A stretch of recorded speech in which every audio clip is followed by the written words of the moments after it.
Adapun pandangan kedua yang menjadi pertimbangan lagi yaitu seharusnya saudara Muhammad Sutopo dan kroni-kroninya yaitu di Dinas Pendidikan Kecamatan Tambaromo dan lain sebagainya selaku kepala dinas, kepala sekolah sebelum melimpahkan kewenangan sebagian atau seluruhnya dapat kembali merecek dan mereview dan mempertimbangkan dan mendiskusikan pada para pihak yang nantinya akan dirugikan dari dampak perceraian itu, sehingga pertimbangan khusus itu diperlukan dari atasan langsung menimbang mengingat sesuatu perkara yang urgen yang dapat meminta keterangan dari para ahli, dari ahli psikologi, dari dokter yang bersangkutan atau pihak lain yang dipandang dapat memberikan keterangan yang meyakinkan, yaitu kepolisian dan kejaksaan. Sebagaimana yang direkomendasikan oleh Bapak Sutopo, saya diminta menghadap di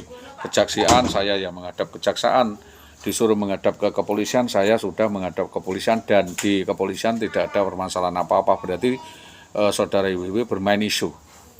Di dalam unsur pejabat-pejabat ini terkecoh oleh aksi atau aduan sepihak, harusnya dapat memanggil psikolog, ya.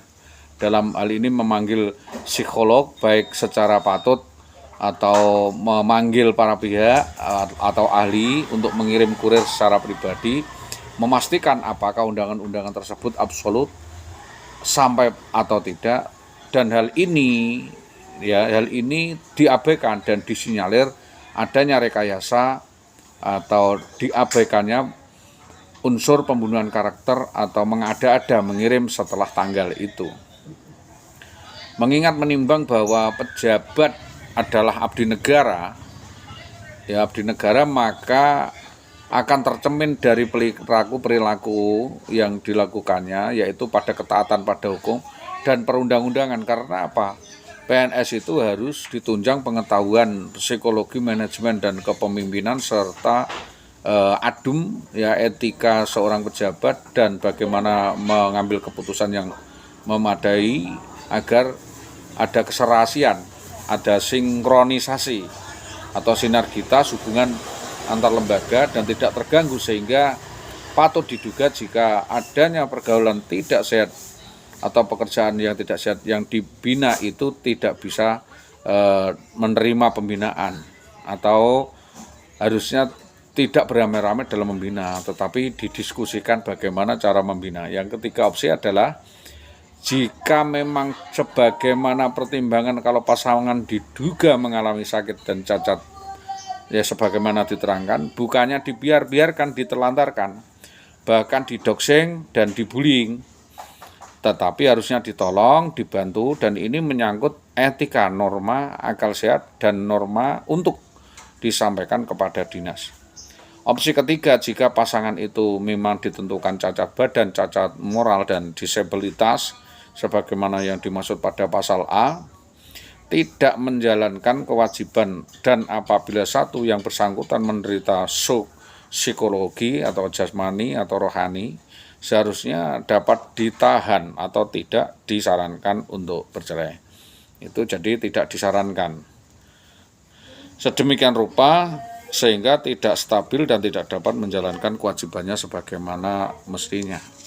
Dalam pandangan yang dapat kita tafsirkan bahwa keterangan dokter itu adalah keterangan ahli yang dapat dipertanggungjawabkan secara kesehatan maupun hukum melalui Dinas Pendidikan, yang seharusnya membuat keputusan itu memeriksakan, ya, tentang benar atau tidaknya aroma tidak sedap, misalkan sesuatu itu kurang dipertanggungjawabkan, tidak membuat persepsi yang justru menjustifikasi atau menggenoside orang lain. Itu harusnya. Jadi semuanya seharusnya dikonsultasikan dulu kepada para pihak ahli, ke dokter, ke penegak hukum dan lain sebagainya, apakah pelanggaran hukum itu ada. Ini akan lebih dipahami dan merupakan abstrak sabotase keterangan atau rekayasa kebohongan karambol yang sistematis, ataupun justru ini menjebak dan membuat orang waras menjadi seolah-olah tidak berdaya atau tidak waras. Dan ini adalah merupakan tindakan justifikasi atau genocide mengarah kepada pidana. Silahkan ditinjau lagi pengetahuan itu. Huruf B, bahwa tentang definisi cacat hukum. Apakah apa yang disampaikan Saudara Shalihul Yadin ini cacat hukum karena ada pandangan orang seperti itu? Nah, itu harus dilihat. Terus definisi cacat badan atau cacat psikologi atau cacat fisik. Dalam keterangan IWW, apabila ya Shalihul Yadin dinyatakan ya menderita cacat menyeluruh secara permanen, apa kobongan atau bahkan selama bertahun-tahun tidak dapat disembuhkan, itu pun harus dengan keterangan dokter. Tidak gegabah setiap orang membuat ultimatum, membuat rekomendasi yang menentukan bahwa seseorang itu tertentu menjadi alasan tertentu. Berarti ada upaya membuat cacat atau merekayasa atau mereklamasi sesuatu yang sudah alami atau bawaan lahir. Huruf C, bahwa dapat ditafsirkan jika SH tidak dapat memberi keturunan yang baik dan sehat. Sekarang dicek. Sekarang sudah terbukti anak-anak baik-baik, sehat-sehat semua, katanya segar-segar semua berdasarkan keterangan dari Saudara Jaryo. Anak siapa terus itu? Anak saya kah atau anak genderuwo? Jadi kalau memang anak saya ya di hadapan kepada saya, biar berkomunikasi dengan saya, tidak dicolong sehingga saya tidak bisa menghadap anak saya atau anak saya tidak diperkenankan menghadap saya.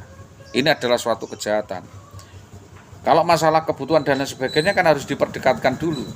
Kalau tidak diperdekatkan dan itu dijadikan alat, berarti di situ ada manipulasi. Maka apakah benar atau tidaknya keterangan IWW ini tergugat, dia bisa pantas digugat menurut keterangan dokter yang dinyatakan bahwa Saudara Shalihul itu gabuk atau mandul, cacat, impeten dan lain sebagainya, itu harus dibuktikan DNA-nya bahwa anak itu anaknya siapa.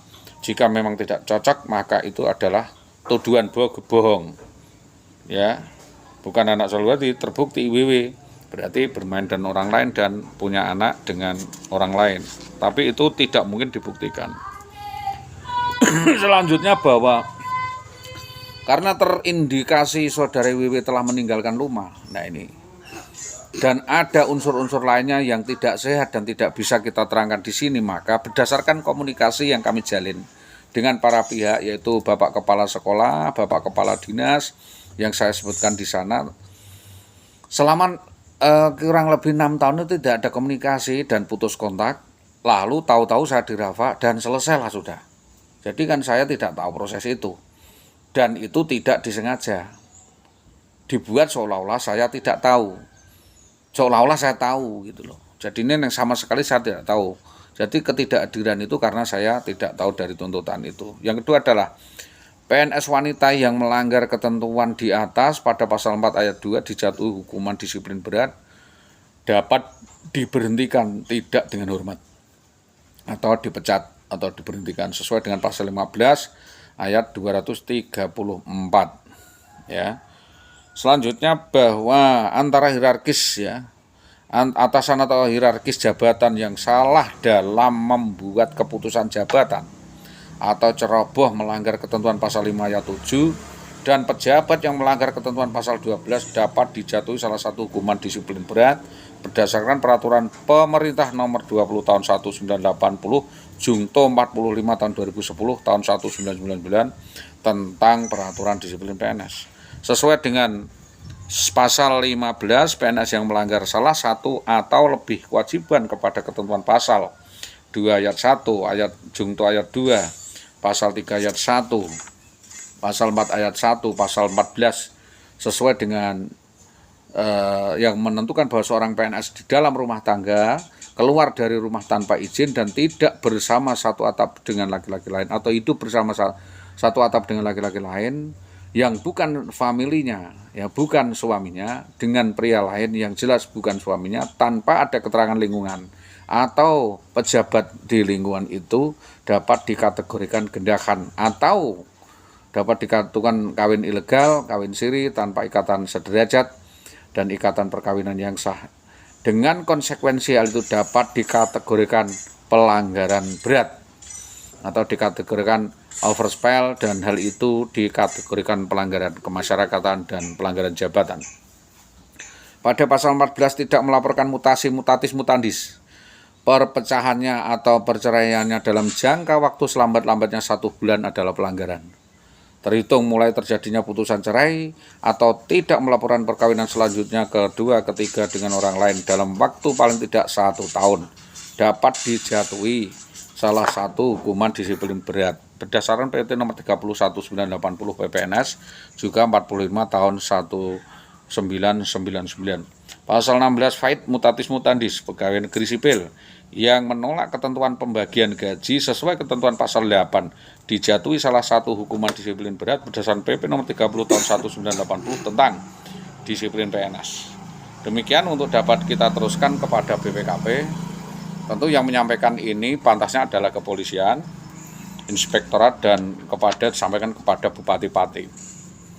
Sebagai nomenklatur landasan tambahan, nomenklatur tambahan, dasar berpikir, dasar bertindak, yaitu dalam PP Pemerintah nomor 10/1983 dan PP 45/2010 mengenai ukuran hidup bersama diberi limitasi batasan yang jelas, ditegaskan PNS melakukan hidup bersama tanpa aturan kawin lari, kawin gendak, kawin kontrak, perselingkuhan, hidup di luar perkawinan. Seorang PNS ini padahal masih sah punya suami, sengaja tanpa alasan yang jelas memilih hidup bersama dengan orang lain, ini adalah pelanggaran hukum.